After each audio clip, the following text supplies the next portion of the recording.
जहां भी कोई चीज सृष्ट होती है, वो तुम्हारे दिमाग में हो या भौतिक जगत में हो, जहां बना वो आप उस पर समय लगा। जब तक नहीं बनेगा समय नहीं लागू होगा। दिमाग में बने या भौतिक जगत में बने, वो समय लागू ही नहीं होगा। इसीलिए शिव को कहा जाता है कि वो महाकाल हैं, काल से परे की सत्ता है। जब सृष्टि नहीं थी तब भी वो थे, सृष्टि है तब भी वो हैं। उनकी शक्ति महाकाली है। महाकाली का अर्थ हुआ जो काल से परे की शिव की शक्ति, महाकाल की शक्ति है। इसीलिए काली वह शक्ति है जो काल से परे की है, सृष्टि से पहले की है, शिव की है, महाकाल की है, और सृष्टि के बाद भी महाकाल है। टूट रहा है सब कुछ, खत्म हो रहा है सब कुछ, और काली भी है। इसीलिए महाकाली और काली दो शब्दों का प्रयोग होता है, दोनों का अर्थ एक ही। पहले बताइए, स्कूलवा में गए थे तो माता पिता प्रथम गुरु है, ठीक है। ये मास्टर की क्या भूमिका स्कूलों में गए थे? अरे वो शैक्षणिक ज्ञान देता है, दुनिया के बारे में ज्ञान देता है। और जो गुरु शब्द का इस्तेमाल हुआ है आध्यात्म में, उसका अर्थ होता है कि जो तुम्हारे बारे में, ईश्वर के बारे में तुमको ज्ञान दे, तुमको बोध कराए, तुमको समझाए। मास्टर बताता है कि हर पल मर रहे हो, हर पल जी रहे हो, क्या मतलब उसका? पृथ्वी गोल है, सूरज स्थिर है, ये नहीं बोलता हो। अब मास्टर को ये नहीं मालूम है कि सांस आई है तो जीवन आया है, और सांस गई है तो जीवन गया है। आ गई तो ठीक है, नहीं आई तो खत्म। मास्टर को बुझाता है। हर पल आप मर रहे हैं, हर पल आप जी रहे हैं, अब बड़ी बड़ी योजनाएं बना रहे हैं, नहीं बुझाता। ये ज्ञान गुरु ही देते। शिव रूपी ज्ञान से संजात एक सामान्य भावाचरण भी जगत के लिए अनुकरणीय प्रमाणित होता है। 20 साल के बाद आइएगा तो ऐसे ही सवाल करिएगा। जिन्होंने सवाल किया है वो अपने इलाके में जात पात मानते हैं? नहीं मानते। क्या हो गया? सब जाति के साथ बैठ के खाते हैं, हंसते हैं, बोलते हैं, शिव चर्चाएं करते हैं। तो आपका ये आचरण लोगों को बता रहा है कि आदमी कुछ बदला हुआ नजर आ रहा है। सामान्य आचरण भी अनुकरणीय हो जाता है। यानी आप सीखिए कि इंसान एक होता है। देखिए वो आदमी है तो जाति का ब्राह्मण, तथाकथित ब्राह्मण, लेकिन अभी डोम खाने में बैठ के सबके साथ खिचड़ी खा रहा है और शिव चर्चाएं कर रहा है। सीखिए। उसका हल्का सा शिव भाव उसके आचरण को बदल दिया। उसने कोई कोशिश नहीं की, नहीं बुझाता। आइएगा 20 साल के बाद पूछेगा। आपसे निवेदन है कि हमारे उड़ीसा आने की कृपा करें। हमारे उड़ीसा की बहन से जो भी गलती हुई हो आपसे क्षमा चाहता। अरे भैया, किसी से गलती नहीं होती है, और इंसान है तो गलतियां करेगा ही करेगा। एक उर्दू का शेर है, सुनो। मैं खता करूं, मैं गलती करूं, मैं खता करूं तू बख्श करे। बकस तो ना होता, बकस दिला हमरा के भाई, बकस दो, मैं छोड़ दो।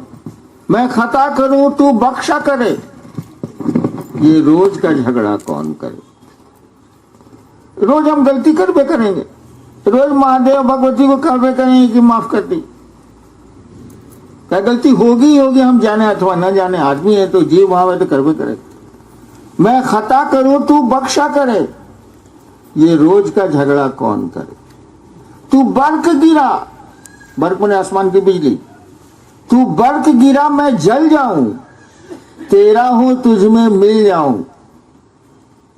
दिल तेरा था सौंप दिया, दिल तेरा था तुझको सौंप दिया, अब दिल का तगादा कौन करे? पैसा दे दे, नहीं तो हमारा पैसा लौटाओ, हमारा पैसा लौटाओ, तगादा। दिल तेरा था तुझको सौंप दिया, अब दिल का तगादा कौन करे? दे दिया तो साले दे दिया हमेशा के लिए, हम ना तगादा करेंगे। मैं खता करूं तू बख्शा करे, ये रोज का झगड़ा कौन करे? तू बर्क गिरा, ये रोज के झगड़े से ज्यादा अच्छा है। तू बर्फ गिरा मैं जल जाऊं तेरा हूं, तुझ में मिल जाऊं, दिल तेरा था तुझको सौंप दिया, अब दिल का तगादा कौन करे। तो खता तो हम सबसे होती है, उसके लिए कोई दिक्कत नहीं। हम भी समझते हैं, हम भी गलती करते हैं, आप भी कर। मात्र शिव ही गलती नहीं करते हैं, मात्र भगवती ही गलती नहीं करती हैं, बाकी सब लोग गलती करते हैं।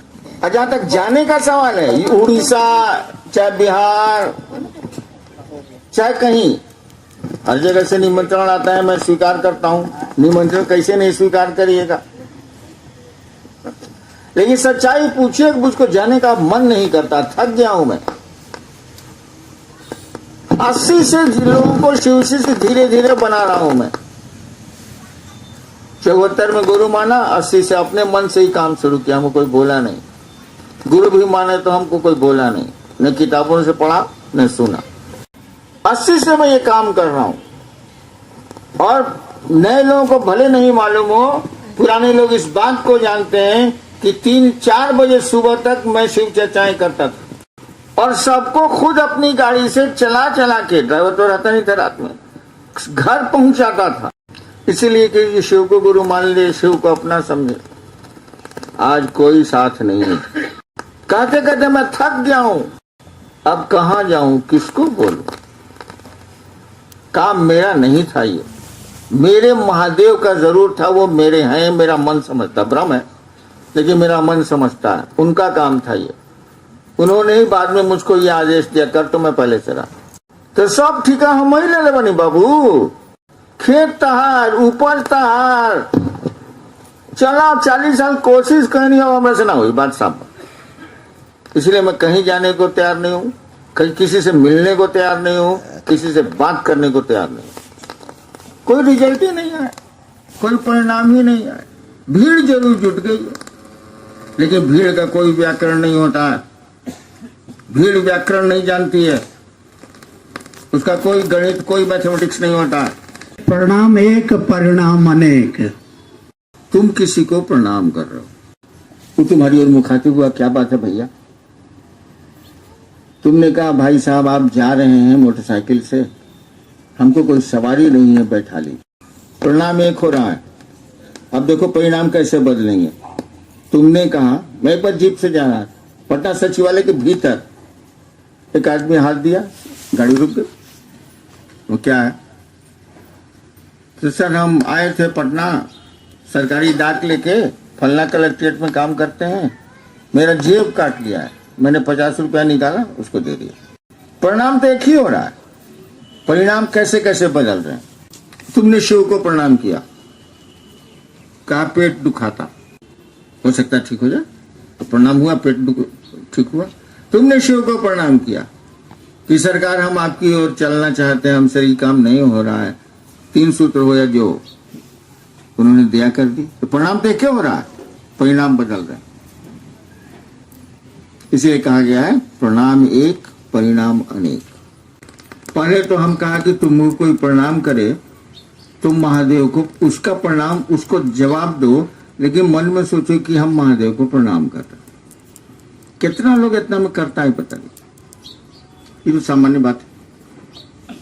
जैसे ये लोग आए होंगे तो गौतम चाहे ये लोग ऐसे किया होगा, ये लोगों ने किया होगा इसे, इसका क्या अर्थ हुआ। अरे 150 बार आपको प्रणाम दूसरे कराते हैं गुरु महादेव को, इतना आसान काम है, नहीं करते।